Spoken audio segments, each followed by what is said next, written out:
ಆತ್ಮೀಯ H16 news ಅರ್ಥಾತ್ ಸೀತಾರಾಮ್ ನ್ಯೂಸದ ವೀಕ್ಷಕರೇ, ನಾನು ನಿಮ್ಮವ ಎಂ ಆಯುಧ ಮಲ್ಲಪ್ಪ ಜೊತೆ ಅವರು.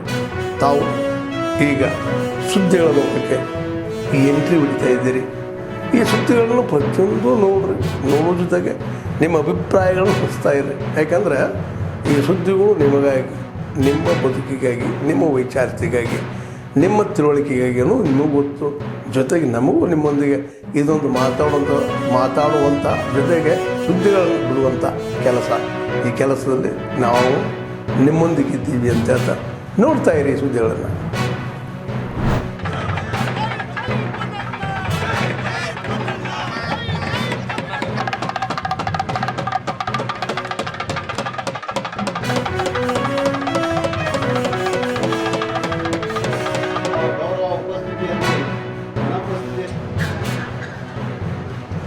ನಾವೆಲ್ಲರೂ ಜೋರ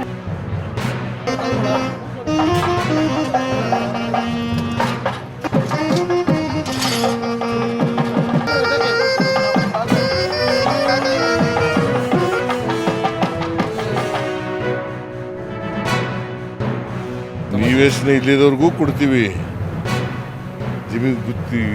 ಜಮೀನು ಇಲ್ಲಿದ್ದವ್ರಿಗೂ ಕೊಡ್ತೀವಿ. ವನ್ಯಜೀವಿ ಮಾನವ ಸಂಘರ್ಷ ಎಲ್ಲ ಕಾಡುಗಳಲ್ಲೂ ಕೂಡ ನಡೀತಾ ಇದೆ, ಕಾಡಂಚಿನಲ್ಲಿ ನಡೀತದೆ. ಕಾರಣ ಯಾಕಪ್ಪ ಅಂತಂದರೆ ಪ್ರಾಣಿಗಳು ಕಾಡಿನಿಂದ ಹೊರಗಡೆ ಬಂದ್ಬಿಡ್ತವೆ. ಆನೆಗಳು, ಚಿರತೆಗಳು, ಸಿಂಹಗಳು ಇವೆಲ್ಲ ಬಂದ್ಬಿಡ್ತವೆ. ಒಂದು ಪ್ರಾಣಿಗಳು ಜಾಸ್ತಿ ಆಗಿರೋದು ಕರ್ನಾಟಕದಲ್ಲಿ. ಆನೆಗಳು, ಚಿರತೆಗಳು ಕರ್ನಾಟಕದಲ್ಲಿ ಜಾಸ್ತಿ ಆಗ್ತಾ ಇದ್ದಾವೆ. ಒಂದು. ಎರಡನೇದು, ಅವು ಆಹಾರಕ್ಕೋಸ್ಕರ, ನೀರಿಗೋಸ್ಕರ ಹೊರಗಡೆ ಬಂದ್ಬಿಡ್ತವೆ ಕಾಡಿನಿಂದ. ಸೊ ಹಾಗಾಗಿ ನಾವು ಈಗ ಬ್ಯಾರಿಕೇಡನ್ನ ನಿರ್ಮಾಣ ಮಾಡ್ತಕ್ಕಂಥ ಕೆಲಸವನ್ನು ಮಾಡ್ತಾ ಇದ್ದೀವಿ.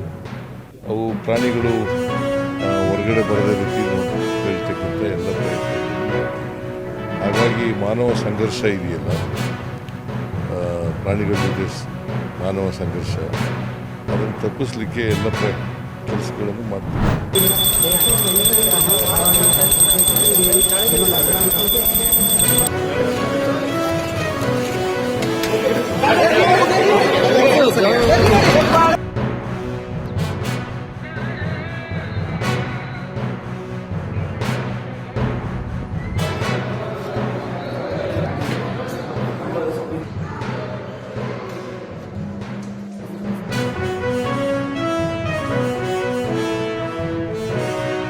ಎರಡು ಸೇರಿ ಅಲ್ಲ ಬೆಟಗೇರಿ ಮತ್ತು ಬಾದರ್ಬಂಡಿ ಸೇರಿ ಫೀಡ್ ಕೆನಲ್ಸ್ ಮಾಡಬೇಕಂತ ಕನಿಷ್ಠ 256 ಕೋಟಿ ರೂಪಾಯಿ ದುಡ್ಡನ್ನು ತರುವಂಥ ಕೆಲಸ ಆಗಿದೆ. ಒಟ್ಟು ನಮ್ಮ ಜಿಲ್ಲೆಯಲ್ಲಿ ಏನು ಕೆರೆ ತುಂಬಿಸೋ ಯೋಜನೆ ಇದೆ ಅದನ್ನು ಭಾಳ ವೇಗವಾಗಿ ಮಾಡುವಂಥ ಕೆಲಸಕ್ಕೆ ಕೈ ಹಾಕಿದ್ದೇವೆ, ಮಾಡ್ತೀವಿ. ಇದಾದಮೇಲೆ ಈಗ ನೆಕ್ಸ್ಟು ನಾವು ಅಳವಂಡಿ ಬೆಟಗೇರಿದೊಂದು ಪ್ರಾರಂಭ ಮಾಡ್ತೀವಿ. ಸಿಂಡಾಲೂರ್ದ ಬಗ್ಗೆನೂ ವಿಚಾರ ಮಾಡಿದ್ವಿ. ಅದರ ಜೊತೆಗೆ ಕೃಷ್ಣಾ ನದಿಯಿಂದ ಏನು ಇದನ್ನು ಕೆರೆ ತುಂಬಿಸೋಕೆ ಏನು ಬರ್ತಾ ಇದೆ, ಈಗಾಗಲೇ ಆ ಅರ್ಧ ಭಾಗ ಪ್ರಾರಂಭ ಆಗಿದೆ. ಇನ್ನೂ ಪೂರ್ಣ ಪ್ರಮಾಣದ ಯೋಜನೆಯನ್ನು ಅಧಿಕಾರಿಗಳ ಜೊತೆ ಮಾತಾಡಿದರೆ ಸ್ಟಾರ್ಟ್ ಮಾಡ್ತೀವಿ. ಕೆಣಿಗೇರಿ ಕೆರೆಗೆ ಇವತ್ತು ಕೊಡೋದ್ರ ಮುಖಾಂತರ ನಾವು ಇನ್ನೂ ಒಂದು ಹೆಜ್ಜೆ ಮುಂದೋಗಿ ಕೆಣಿಗೇರಿಯನ್ನ ಇವತ್ತೇನು ಟ್ರಂಕ್ ಕೆರೆ ಮಾಡ್ಕೊಂಡು ಅಲ್ಲಿಂದ ಲಿಫ್ಟ್ ಮಾಡೋ ಪ್ರಾಜೆಕ್ಟ್ ಮುಂದೆ ಇದೆ. ಇವತ್ತು ಅದಕ್ಕೂ ಕೂಡ ತ್ವರಿತಗತಿಯಲ್ಲಿ ಮಾಡ್ತಾರೆ. ಬಹುಶಃ ನಮ್ಮಲ್ಲಿ ಇದು ಒಂದು 14,000 ಎಕರೆ ನೀರಾವರಿ, ಬಹುಶಃ 20,000ವರೆಗೆ ಕವರ್ ಆಗ್ತದೆ. ಯಾಕಂದ್ರೆ ನಮ್ಮ ಮೋಟ್ರ್ ಪಂಪ್ಸೆಟ್ ಇಂಜಿನಿಯರಿಂಗ್ ಈ ಟೆಕ್ನಾಲಜಿ ಆ ಸಿಸ್ಟಮ್ ಅಲ್ಲಿ ಇದೆ. ಏನು 18 ತಾಸು ನೀರು ಹರಿಬೇಕಾಗಿತ್ತು, ಇವತ್ತು 8 ತಾಸಲ್ಲಿ ಆ ಒಂದು ಕ್ವಾಂಟಿಟಿ ನೀರಾವರಿ ರೈತರಿಗೆ ಸಿಗಲಿಕ್ಕೆ ಇವತ್ತು ನಾವು ಮಾಡಿದ್ದೇವೆ. ಭೂಮಿಗೆ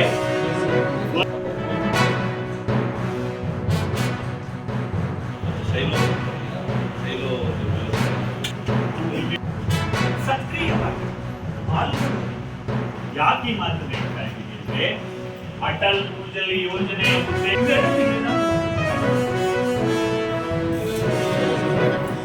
ನೀರ ಈ ಒಂದು ಉದ್ದೇಶ